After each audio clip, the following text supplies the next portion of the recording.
नमस्कार, स्वागत आहे तुमचं माझ्या यूट्यूब चॅनलमध्ये, ज्याचं नाव आहे स्वामी भक्ती मराठी. 3 जानेवारी 2025 वार शनिवार. तर या दिवशी आलेली आहे शाकंभरी पौर्णिमा, जिलाच पौष पौर्णिमा असे देखील म्हटले जाते. अतिशय महत्त्वाचा असा हा दिवस आहे. तर शाकंभरी नवरात्र उत्सवाची उद्या सांगता होणार आहे आणि पौर्णिमेच्या दिवशी कुळाचार, आपल्या कुलदेवीचा कुळाचार आपल्याला करायचा असतो. आणि शाकंभरी देवी ही भाज्यांची, फळांची देवता म्हणून तिला ओळखले जाते. आणि या दिवशी तिला आपल्याला फळांचा आणि 64 भाज्यांचा नैवेद्य आपल्याला तिला अर्पण करायचा असतो. तर त्या कशा करायच्या आणि त्यासोबतच शाकंभरी पौर्णिमा आपण कशी साजरी करावी, पौर्णिमेचं सत्यनारायण हे कधी करावे, तर याबद्दलची संपूर्ण माहिती आपण या व्हिडिओमध्ये बघणार आहोत. तर व्हिडिओ स्किप न करता संपूर्ण बघा आणि जे कोणी नवीन असेल या चॅनलवरती तर सबस्क्राईब करा. तर बघा, शाकंभरी पौर्णिमा ही आज संध्याकाळी 6:56 सुरू होणार आहे आणि ती उद्या दुपारी 3:33 संपणार आहे.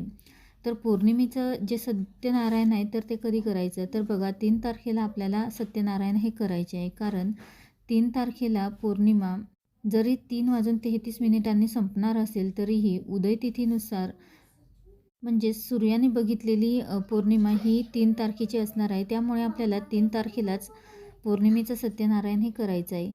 शाकंभरी नवरात्री उत्सव सुरू झाले तेव्हा आपण बऱ्याचशा सेवा या 8 दिवसामध्ये केल्या असतील किंवा ज्यांच्याकडनं नाही शक्य झाल्या तर त्यांनी उद्या केल्या तरीही चालेल. शाकंभरी देवी ही फळांची देवी आहे आणि तिला आपल्याला उद्या 64 भाज्यांचा नैवेद्य दाखवायचा असतो. बऱ्याच ठिकाणी आजही ती परंपरा आहे.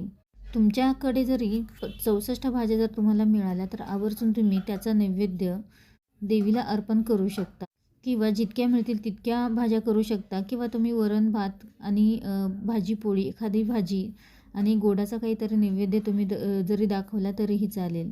ज्यांची शाकंभरी देवी ही कुलदेवी आहे तर त्यांच्या घरामध्ये आजही 64 भाज्यांचा नैवेद्य हा दाखवला जातो.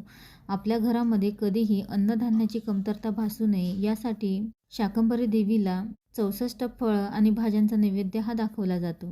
तर त्या भाज्या काय असतात ज्याचा नैवेद्य तुम्ही दाखवू शकता, तर मेथी, पालक, शेपू, चिवई, चिला, पोफळा, भोपळा, गंगाफळ, हादगा अशा वेगवेगळ्या 64 भाज्या यामध्ये एकत्र करून त्याचा नैवेद्य हा दाखवला जातो. यामध्ये तुम्ही शेवगा, मिरची, घेवडा, कांदा, बटाटा याही भाज्या तुम्ही घेऊ शकता. अशा या 64 भाज्या एकत्र त्याची भाजी बनवून त्याचा नैवेद्य हा दाखवला जातो.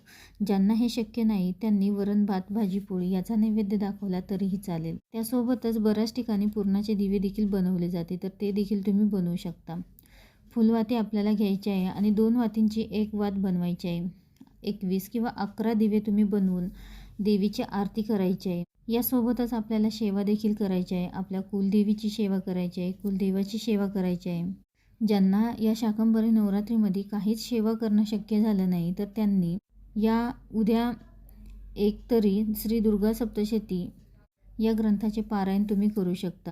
यासोबतच उद्या पौष पौर्णिमेच्या निमित्ताने तुम्ही सिद्धकुंजिका स्तोत्रमचे 11 वेळा देखील पठण करू शकता.